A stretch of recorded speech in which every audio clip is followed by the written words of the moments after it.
દેવાધિદેવ પરમાત્મા મહાવીર દેવની 12.5 વર્ષની સાધનાની અંતરંગ કથા. મજાનું સૂત્ર આપણી સામે છે. એયાઈ સે પુરાલાઈ ગચ્છઈ ણાય પુત્તે પસંદ. પ્રભુ એક પણ ઘટનામાં નથી, સ્વમાં છે. એક વાર સ્વનો આનંદ અલગ ઝલક પણ મળી જાય ને તો પરની દુનિયા છૂટી જાય. અમારા માટે પ્રભુએ એક મજાની સાધના આપી. આચરણ સૂત્રમાં જ પડી લેહાએ રાવ કંખતી એસ અણગારેથી પહોંચે. સમો શરણમાં પ્રભુ બિરાજમાન હોય, કોઈ ભાવુક પ્રભુને પ્રશ્ન કરે કે પ્રભુ તમારો શ્રવણ કેવો હોય? અમારા માટે આ સૂત્ર બહુ જ મહત્વનું છે. મારા પ્રભુએ કહ્યું કે હું કેવો હોવો જોઈએ. આપણા પ્રભુએ કહ્યું કે આપણે કેવા હોવા જોઈએ. એસ અણગારેથી પહોંચે, એને હું મારો અણગાર કહું છું. કોને? પડી લેહાએ રાવ કંસ. પ્રભુ કહે છે કે મારો મુનિ, મારી સાધ્વી વસ્ત્રોનું પ્રતિલેખન તો બે સમય કરે જ છે, મનનું પ્રતિલેખન પણ વારંવાર કરે છે.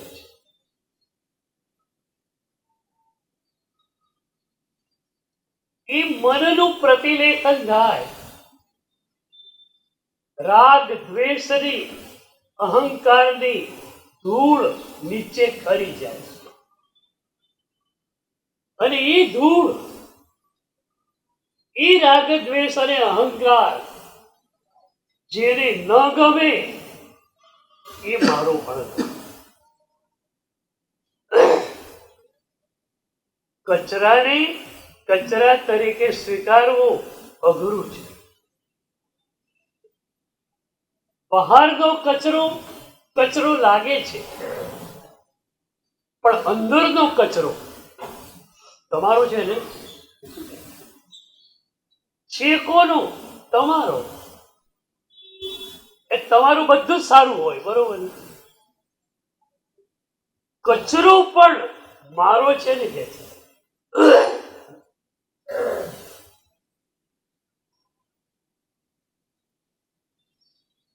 એક રાજસ્થાની શેઠ યાત્રાએ ગઈ. રસ્તામાં ખિસ્સું કપાઈ ગયું. બધા જ પૈસા પાકીટમાં હતા, પાકીટ ગયું. હવે શું કરું? યાત્રા અધૂરી છે, ઘરે જવાને પૈસા નથી.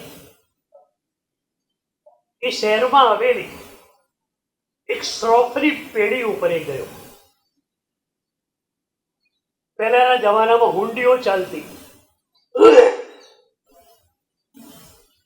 તો આ રાજસ્થાની શેઠ એ શ્રોફના ત્યાં ગયો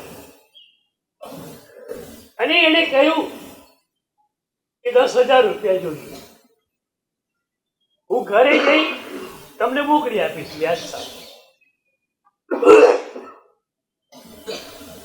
પેલો શ્રોફ હજારો માણસોને જોઈને ફેસ રીડિંગ નો માસ્ટર બની ગયો. ચહેરા પરથી એને ખ્યાલ આવી ગયો કે સજ્જન માણસ છે. પણ એને પૂછ્યું કે તમે શેના ઉપર 10,000 રૂપિયા લેવા માંગો છો? એ શેઠ એક પણ દાગીનો પહેરતા નહીં, કરોડોપતિ હોવા છતાં એક પણ દાગીનો નથી, બીજું કશું જ નથી જે આપી શકાય.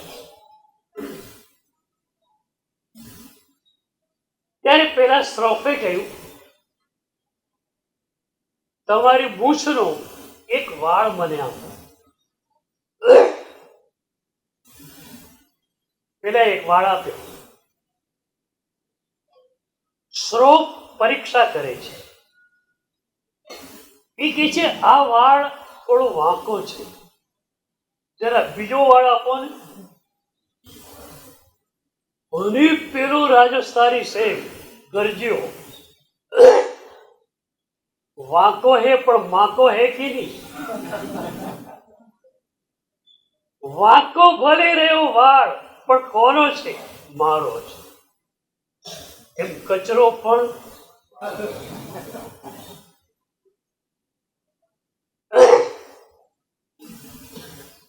તો પ્રભુ કહે છે કે મારો મુનિ મારી સાધ્વી મનનું પ્રતિલેખન વારંવાર કરે.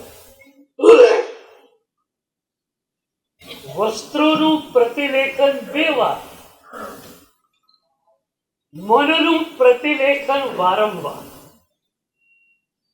જ્યારે જ્યારે ઘટના ઘટે, એ ઘટના ઘટિત થયા પછી મુનિ પોતાના મનને બરોબર ખંખે, જોઈને કે આ ઘટનાની સહેજ પણ અસર રાગાત્મક, દ્વેષાત્મક કે અહંકારાત્મક ભીતર પડી તો નથી. સતત આ રીતનું મનનું નિરીક્ષણ અમને પરભાવથી દૂર બનાવે, સ્વરી દુનિયામાં લઈ જાય. બોલો, આ તો સહેલું કામ ખરું કે નહીં? આમાં કઈ અઘરું છે? મનને જોઈ લેવું. મનમાં ક્યાંય આ ઘટનાને કારણે રાગ, દ્વેષ, અહંકારની ધૂળ જામી તો નથી. જામી હોય તો ખંખેરી જાય. વાત પૂરી થઈ ગઈ, મન નિર્મળ થઈ ગયું. એક જૈન કથા આવે છે.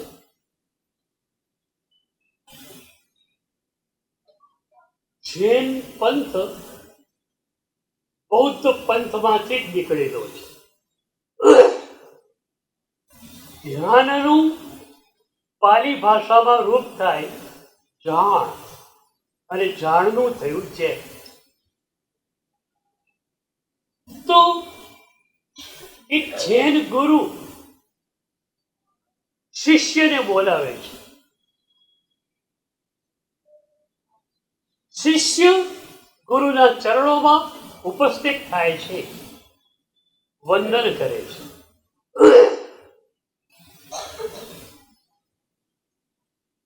સમર્પણની આપણી પરંપરા છે. એ સમર્પણને કારણે શું શું મળે એની ઘણી વાતો કરી છે. આજે એક નવી વાત કરો. સદગુરુ પ્રત્યેનું સમર્પણ, સદગુરુનું પૂરું જ્ઞાન શિષ્યને આપી દે. શિષ્ય કશું જ ભણેલો નથી, સદગુરુ પ્રત્યે સમર્પિત છે, તો સદગુરુનું જે પણ જ્ઞાન છે એ શિષ્યને મળી જાય. એક ડોક્ટર MBBS થાય, પછી MD કે MS થાય, અને એ પછી પોતાના દર્દના વિષયનો વિશેષજ્ઞ સ્પેશિયાલિસ્ટ બને. કેટલા વર્ષોનો અભ્યાસ, એ પછી એને હજારો દર્દીઓને જોયેલા હોય, એટલે અભ્યાસ વત્તા અનુભવ. તમે એ ડોક્ટરની પાસે જાઓ, એ 5 મિનિટમાં તમને કહી દેશે આ દર્દ છે, આ એની દવા છે. 20 વર્ષ સુધી અભ્યાસ અને અનુભવ કરીને એણે જે જ્ઞાન મેળવ્યું છે એ 5 મિનિટમાં તમને આપે. તમે સદગુરુને સમર્પિત થયા તો એક પણ શાસ્ત્ર તમે વાંચેલું નથી, એ સમર્પણથી જ તમે આગળ પહોંચી. તો શિષ્ય સમર્પિત હતો. મારા જીવનની વાત કરું તો બાળપણથી દાદા ગુરુદેવ ભદ્રેશ્વરી મહારાજ સાહેબની છાયામાં હું રહેલો.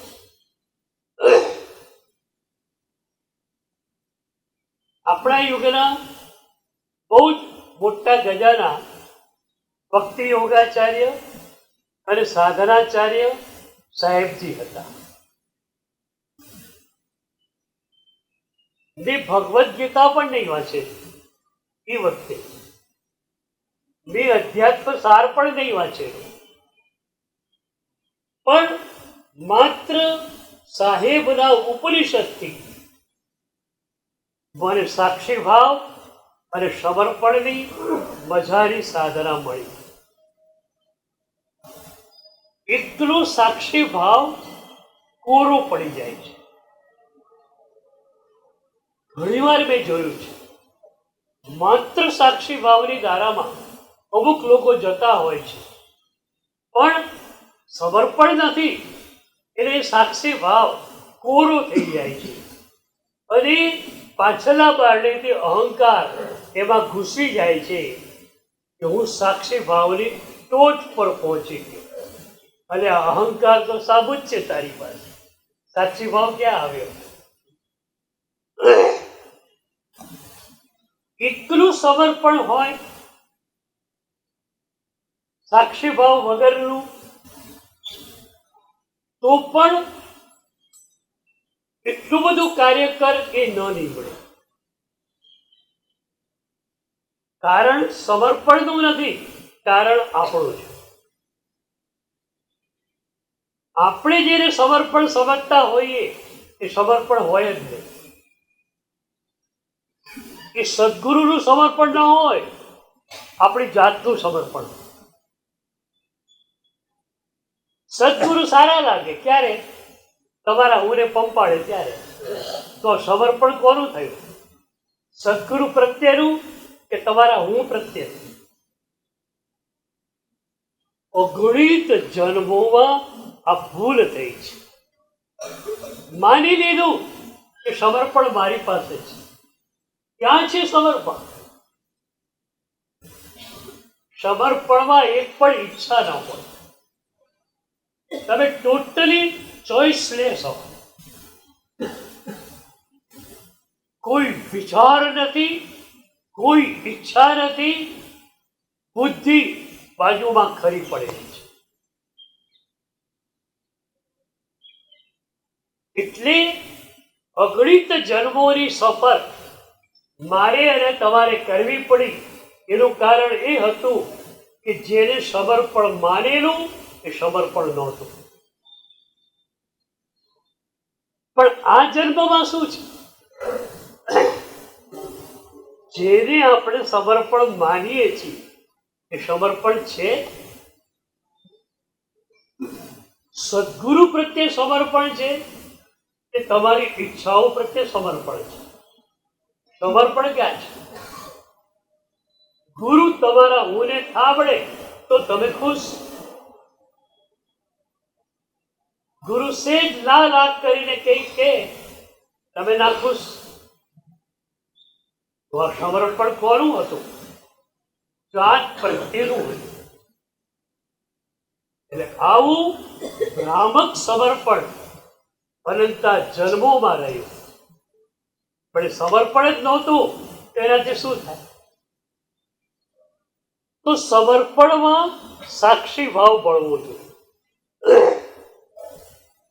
જેમ જેમ સાક્ષી ભાવ વધે તેમ તેમ નિર્લેપ દશા વધે. તમારો અહંકાર ખરવા માંડે. અને એમ કરતા કરતા તમે હો જ નહીં અને માત્ર ગુરુ હોય ત્યારે સમર્પણ.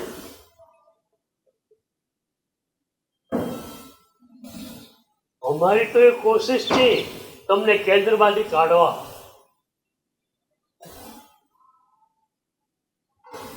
લાકડી રહી જ બેઠા છીએ, પણ તમે બડા હોશિયાર છો. અમે તમારા અહંકારને આમ બાજુમાં કેશો છીએ. દાદર ઉતરતા પહેલા તો અહંકાર બાજુ આવી જાય. લાગે હવે તો અહીંયા આવી જાય.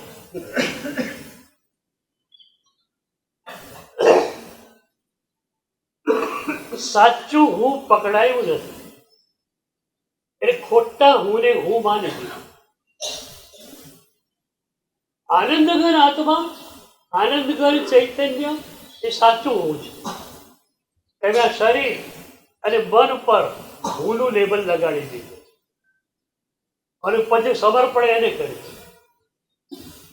આ જે રાખમાં ભળી જવાનું છે એના પ્રત્યે સમર્પણ તમે કરો. થોડી તો બુદ્ધિ હોય ને. કોઈ કે કાંઈ ભીત છે ને માથું ફોડ, તમે ફોડ. ભગવાન હોય તો ઝૂકીએ આપણે. ભીતની સામે ઝૂકો. કોની સામે ઝૂકવાનું? સમર્પણ કોના તરફ કર્યું? જે નશ્વર છે, જે ખતમ થવાનું છે એના પ્રત્યે. આવતી ક્ષણે પણ જે ન હોઈ શકે એના પ્રત્યેનું સમર્પણ. યાદ રાખો, સાક્ષી ભાવ વિનાનું સમર્પણ તમને સાધનામાં એક ડગલું પણ આગળ નહીં પહોંચાડે. કદાચ તમને પાછળ લઈ જશે, પાછળ લઈ જઈ શકે.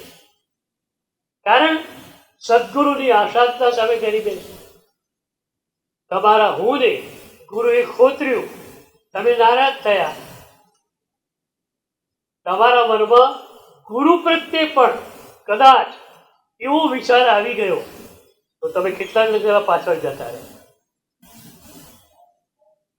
આ એવો ગુરુ બહુમાનો, સદગુરુ પ્રત્યેનું બહુમાન, સદગુરુ પ્રત્યેનું સમર્પણ એ મોક્ષ.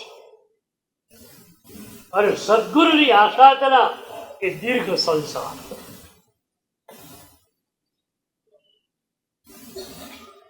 સમર્પણ અને સાક્ષી ભાવનું એક મજાનું કમ્પોઝિશન દાદા ગુરુદેવના ઉપનિષદમાં મને મળી ગયું.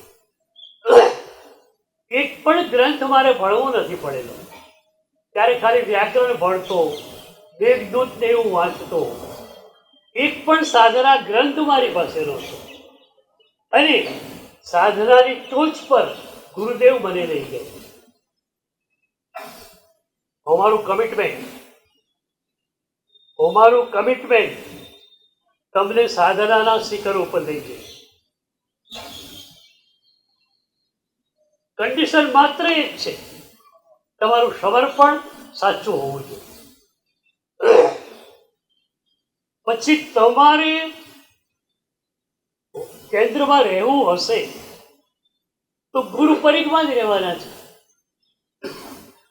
હુંને અનુકૂળ એ ગુરુનું વચન બરોબર, હુંને પ્રતિકૂળ એ ગુરુનું વચન બરોબર નહીં. ગણિતનો નિયમ છે, પરિઘ અને કેન્દ્ર.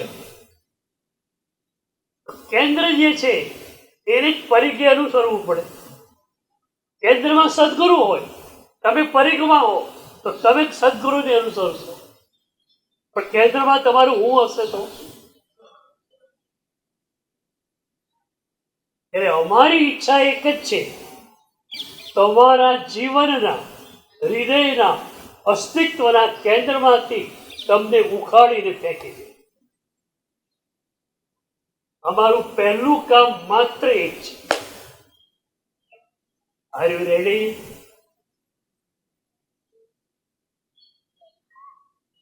હું આપવા તૈયાર છો સાહેબ? બીજું બધું આપી દો, પણ હું તો ન આપું.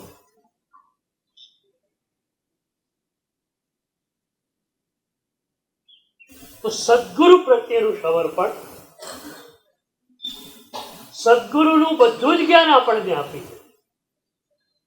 મને માત્ર ઉપનિષદથી ગુરુદેવે સાક્ષી ભાવ અને સમર્પણનું કમ્પોઝિશન આપી દીધું. પેલો શિષ્ય ગુરુ પાસે આવ્યો, વંદન કર્યું, હાથ જોડીને ઉભો રહ્યો. એ વખતે ગુરુએ આજ્ઞા આપી કે તારે આ બાજુ એક ગામમાં એક પ્રસંગ છે, ત્યાં જવાનું. શિષ્યને કઈ વિચારવાનું નથી. શિષ્યને ખરેખર મજા. તમને લોકોને સજા કેમ છે? વિચારો કરવા પડે છે, શું કરશું શું નહીં, આમ થયું ને આમ થયું. શિષ્યાને એક પણ વિચાર નથી. આવતી ક્ષણ માટે એ નોન કમિટેડ છે. જે ગુરુદેવ કહેશે એ કરવાનું.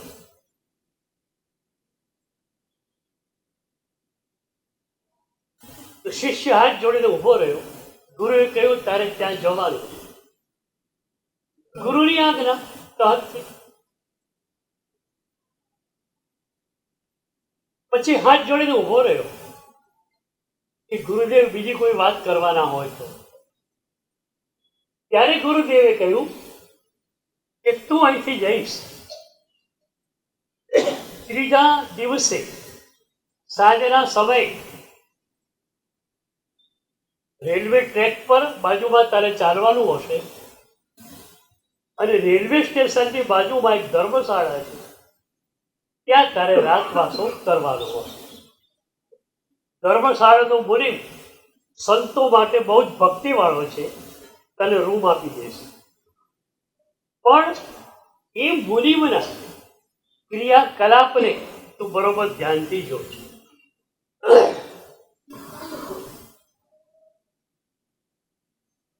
પછી ગુરુએ કહ્યું જા. એ શિષ્ય તૈયાર થયો, નીકળી પણ પડ્યો. ગુરુદેવે બે આજ્ઞા આપી છે, પેલા ગામ જવાનું અને વચ્ચે પેલા રેલવે સ્ટેશનના મુનિમને ધ્યાનથી જોવાનું. અમે લોકો કેટલી આજ્ઞા આપીએ બોલો.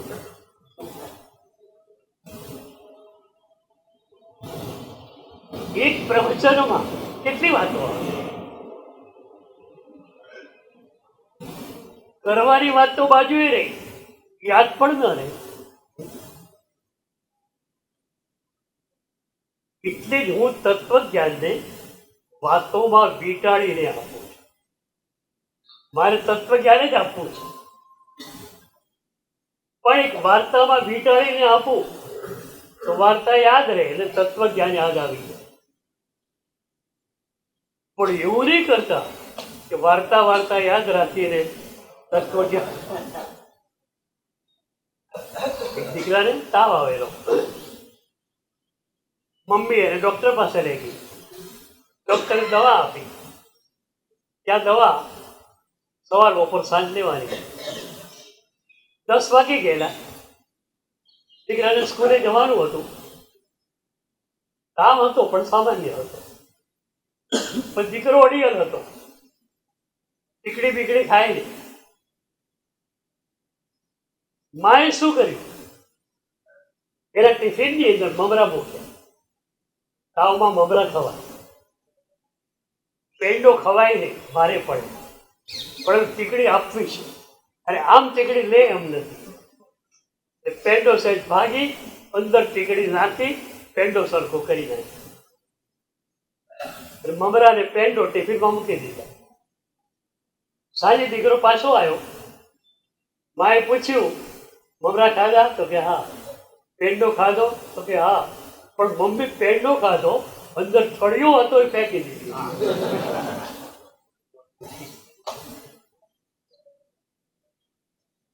તમે આવું નહીં કહેતા. શિષ્યને બરોબર યાદ છે કે મારે પેલા મુનિમના ક્રિયાકલાપને બરોબર જોવાનું. સાંજે 6:30 પહોંચી ગયો. મુનિમે સત્કાર કર્યો, આવો પધારો. રૂમ ખોલી આપી. પૂછ્યું, આપ દૂધ કે ઘી લેશો? તો કે ના, મારે કશું જ ખાવાનું નથી, પાણી પણ નહીં, માત્ર રૂમમાં હું સૂઈ જઈશ. હવે આમ તો સાંજે જ્યાં પણ જાય તરત જ પ્રાર્થના શરૂ થઈ. પ્રાર્થનામાં જ થાક ઉતરી જાય. અમે સાંજે વિહાર કરીને ગયા હોય તો પ્રતિક્રમણ કરીએ અને થાક ઉતરી જાય. ઉભો ઉભો પ્રતિક્રમણ કરો, થાક ઉતરી, બેઠા બેઠા કરો જ ના હોય.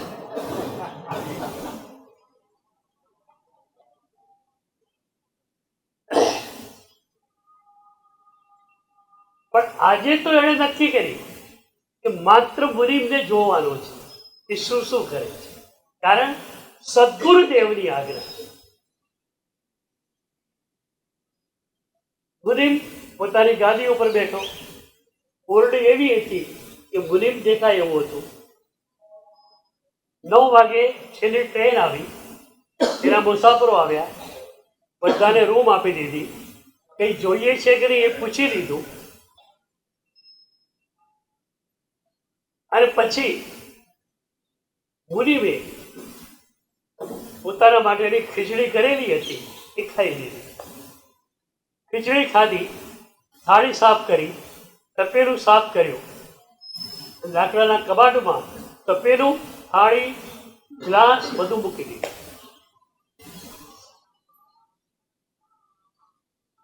અને પછી સૂઈ ગયો. ભિક્ષુ હજુ સૂતા નથી કે હજુ જો વચ્ચે જાગીને કંઈક સાધના કરતો હોય. પણ મુનિમ પાસે એક પણ સાધના ન દેખાય. જોકે એનું કાર્ય એ જ એના માટેની સાધના. એ કાર્યમાં વફાદાર હતો. ધર્મશાળાના શેડ ક્યાંય હતા, પણ આ એટલી નિષ્ઠાથી કામ કરતો અને દરેક યાત્રિકને એટલા જ પ્રેમથી એ સત્કાર. સવારે 5 વાગે મુનિમ જાગી ગયા. ભિક્ષુ તો જાગતા જ હતા. જોયું 5 વાગે મુનિમ જાગ્યા.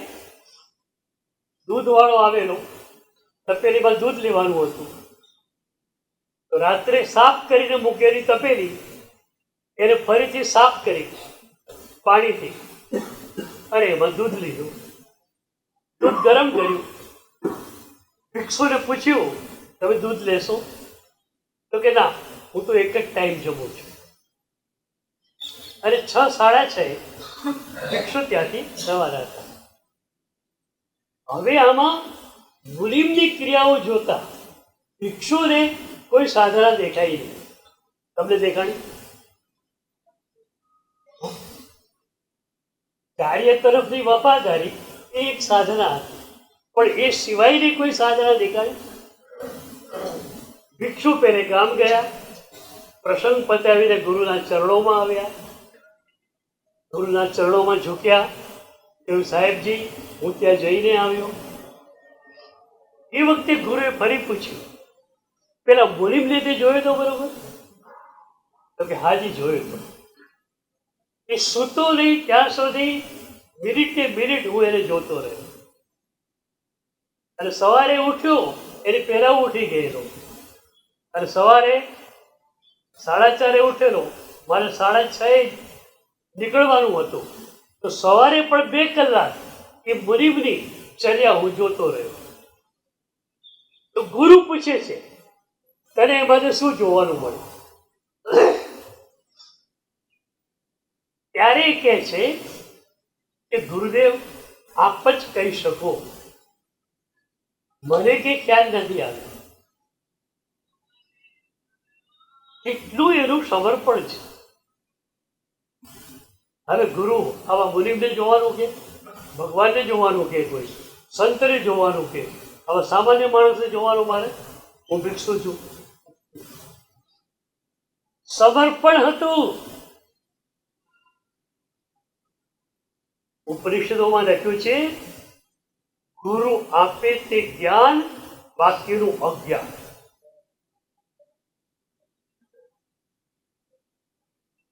અમારે ત્યાં એક પરંપરા હોય છે, સાધુઓ જ અરસપરસ ભણાવતા હોય છે, પણ કોઈ પણ ગ્રંથ નવો ભણવાનો હોય તો ભણાવનાર ને ભણનાર બધા ગુરુ પાસે આવે, વંદન કરે અને અનુજ્ઞા માંગે, સાહેબજી આ ગ્રંથ વંચાવું, પેલા કે વાંચીએ, પછી હું એનો એક શ્લોક પેલો વંચાવી દઉં, આજ્ઞા આપું, વાસક્ષેપ આપું, પછી એ લોકો. એટલે સદગુરુ આપે તે જ જ્ઞાન, બાકીનું અજ્ઞાન. એના મનમાં કશું જ થતું નથી કે ગુરુએ મુનિમને જોવાનું કેમ કહ્યું. મુનિમને જોયો, પણ બીજું કંઈ મને સમજાયું નહીં. ગુરુદેવ આપ સમજાવો. મનમાં એ પણ વિચાર નથી આવ્યો કે આવા મુનિમ માટે મેં આખી રાતનો ઉજાગરો કર્યો. સવારે ચાલેલો, સાંજે ચાલેલો અને આખી રાતનો ઉજાગરો આવા સામાન્ય માણસને જોવા માટે કર્યો, એવો પણ વિચાર આવતો નથી. ગુરુદેવ આપ સમજાવો. ત્યારે ગુરુએ કહ્યું કે રાત્રે એણે ભોજન લીધું, પછી તપેલું સાફ કર્યું, થાળી સાફ કરી, ગ્લાસ સાફ કર્યું, બધું જ બિલકુલ સાફ કરી લાકડાના કવાટમાં મૂક્યું. સવારે એણે સૌથી પહેલું કામ શું કર્યું? દૂધ લેવાનું નહીં કર્યું, તપેલીને પાણીથી ધોવાનું કર્યું.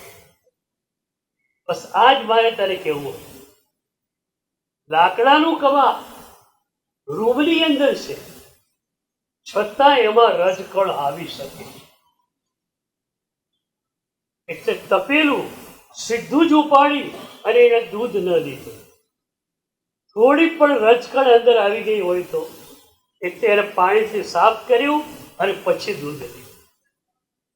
તું તારા મનના પાત્રને આ રીતે સાફ કરે છે? ગુરુએ પૂછ્યું.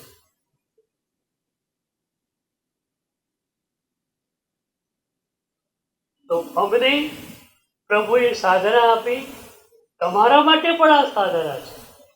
બહુ જ નાનકડી સાધના. કોઈ પણ ઘટના ઘટે પછી તમારા મનમાં રહે રાગ, દ્વેષ, અહંકારને ખંખેરી નાખો. ક્યાંક ગયા, ધૂળવાળી જગ્યા છે, બેસવું જ પડ્યું, બેઠા, ઊભા થઈને પહેલું કામ શું કરો? ધૂળ ખંખેરવાનું. એમ ઘટના પૂરી થઈ, તરત જ કામ કરવાનું, મનને સાફ કરવા. અને એમ કરતા કરતા તમે આગળ વધો ત્યારે એવી ક્ષણો મળે કે ઘટના ઘટતી હોય, તમે તમારામાં. ઘટના ઘટનાનું કામ કરે, તમે તમારું કામ કરો. ઘટનાનું કામ ઘટિત થવાનું છે, તમારું કામ એને જોવાનું છે. તમારું ઇન્વોલ્વમેન્ટ જે છે ને, એ જ ખતરનાક છે. એટલે જ દ્રષ્ટા ભાવની સાધના પ્રભુએ આપણને આપી. આ ચરમ સૂત્રમાં શિષ્ય પ્રશ્ન કર્યો, કિમ અસ્થિ ઉવાહી પાસગસ. પ્રભુ, દ્રષ્ટાને કોઈ પીડા હોય છે? ત્યારે પ્રભુએ કહ્યું, નથી. દ્રષ્ટાને કોઈ પીડા હોતી નથી. તો પ્રભુની આ સાધના સ્વપ્રતિષ્ઠિતતાની હતી. પ્રભુ સ્વમાં જ હતા અને એટલે ઘટના તરફ ખુલતી, પ્રભુ તરફ ખુલતી નહોતી. તમે ધારો કે એ સ્તર ઉપર નથી, આપણે ના જોયું, ઘટના ઘટિત થઈ, સેજ એની અસર થઈ ગઈ, તરત જ મનના કપડાને ખંખેરી નાખો અને જે ધૂળ જામી એને ખેરવી નાખો. તમે ચોખ્ખા થઈ જાઓ, તમારું હૃદય, તમારું મન, તમારું ચિત્ત નિર્બળ બને. નિર્બળ હૃદય એ જ પ્રભુની સાધના. જે ક્ષણે તમારું હૃદય બિલકુલ નિર્મળ થયું, પ્રભુ તમારા એ હૃદયમાં અવતરિત થશે. પ્રભુ તમારા બધાના હૃદયમાં અવતરિત થવાની પ્રતીક્ષા કરી રહ્યા છે. અને એટલે સદગુરુને મોકલે કે તમે જાઓ, એના હૃદયને નિર્મળ બનાવો, પછી હું એ નિર્મળ હૃદયની અંદર ઉતરી જાઉં. આજે એક વિશેષ અનુમોદનાનો પ્રસંગ છે. ગુજરાત તત્વરુચિ વિજયજીની ધર્મચક્ર તપની આરાધના, તત્વસાર વિજયજીની બહુ મોટી લાંબી ઓળી સતત આયંબીર એમના ચાલે છે.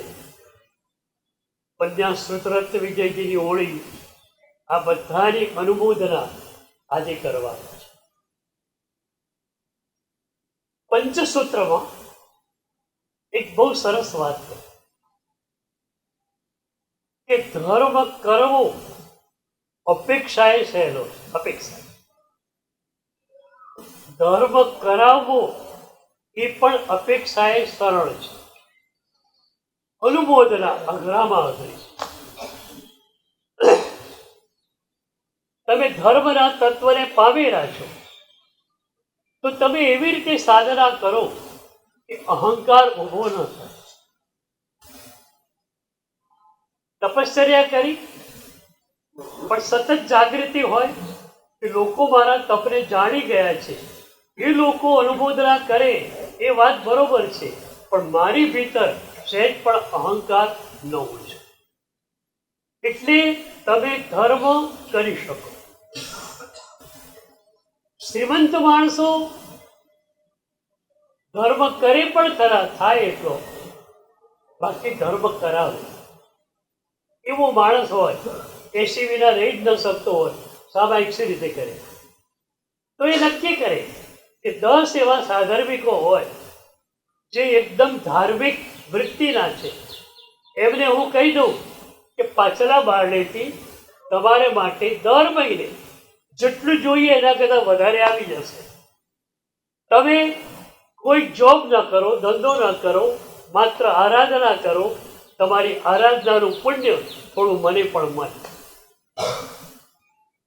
દરેક શ્રીમંતની ડાયરીમાં 10, 15, 20, 25 સાધર્મિકોના નામ હોવા જોઈએ.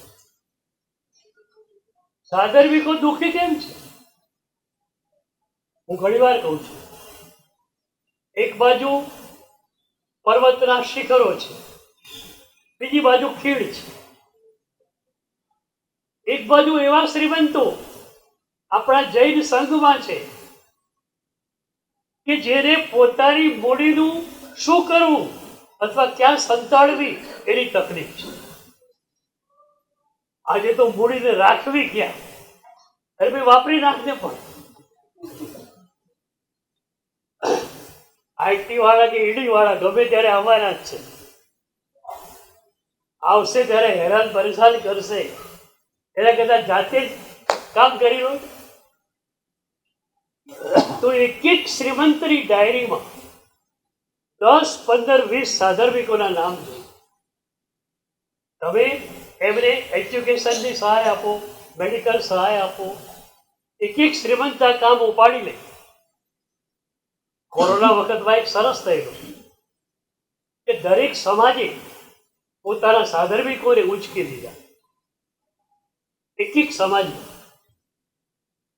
આવું જો દરેક સમાજ કાયમી ધોરણે કરે, દરેક સમાજ પાસે એક મેડિકલ ટ્રસ્ટ હોય, એક એજ્યુકેશન ટ્રસ્ટ હોય. મોંઘામાં મોંઘા ખર્ચા બે જ માધ્યમો છે, શિક્ષણ અને સારવાર. તો બંને માટે દરેક સમાજ પાસે મોટા ભંડોળ જોઈએ. અને કોઈ પણ સમાજની વ્યક્તિ આવે એને તમે અનુદાન આપી શકો. એક એક સમાજ પોતાના સાધર્મિકોને સંભાળી લે તો સાધર્મિકોની સમસ્યા જ નથી. તો ધર્મ કરી શકાય, ધર્મ કરાવી શકાય, પણ ધર્મની બીજાના ધર્મની અનુમોદના અઘરી છે. તમે માસક શ્રવણ કર્યું, બીજાએ પણ માસક શ્રવણ કર્યું.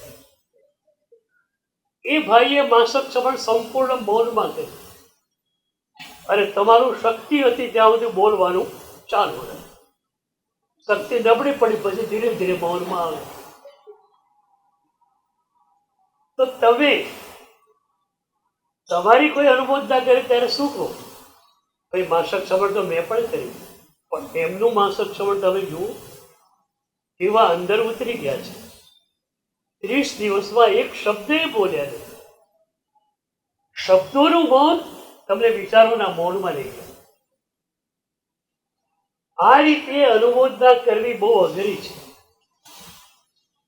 તમારો કઈ હરીફ છે, શ્રાવકને હોય નહીં, ધારો કે છે,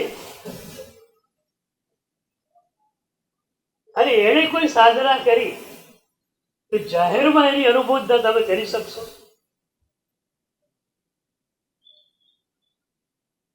તો આજે તપશ્ચર્યા એમણે બધાએ કરી, આપણને અનુમોદનાનો અવસર આપ્યો. પન્યાસ શ્રુતરત્ન વિજયે 63મી હોળી કરી. તત્વરુચિ વિજયજીએ ધર્મચક્ર તપ કર્યો.